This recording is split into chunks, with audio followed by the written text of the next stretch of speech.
Эхний мэдээг танилцуулъя. Улсын их хурлын чуулганаар авилгалтай тэмцэх хариуцлага шударгаасыг бэхжүүлэх үндэсний хөтөлбөрийг баталгаар хэлэлцэж байна.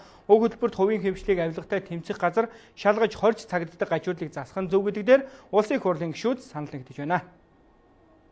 2007 оноос авилгалтай тэмцэх газар ажиллаж байна. Өнгөрсөн хугацаанд төрийн албан тушаалтын хэрэгт холбогдоход дагаад хувийн хэмжлийн баялаг бүтээгч хэрэгдэгэ. Тэгээд хохирч үлддэг дүр зураг бий.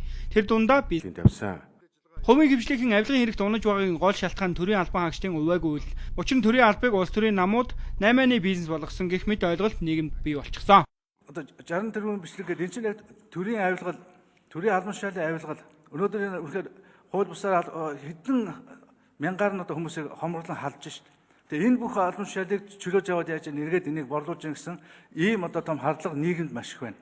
Энийг өнөөдөр бид нэр энэ хөтөлбөрийг баталж байна. Энэ хөтөлбөрөөс хойш янзлна гэдэг биш. Өнөөдөр энийг бол үрхэн ард түмэнд ойлгомжтой бодиттой хариуг нь өгөхгүй бол энэ чинь өөрөө бол маш том хардлага, маш том битүү хар уут бий болоод байна. Энэ хөтөлбөр төрийн албанд доктортой байна гэх гоё үг бий. Гэвч бүхэл хуулийн дээр байдаг энэ үг хэрэгждэггүй. Иймээс энэ хөтөлбөрийн онцлогтод тусгасан асуудлыг шийдэх хугацааг заана гэлээ. Монголын авилгалын индекстэй төсөөлийн индекс бол доошо буусан байх хэвээр.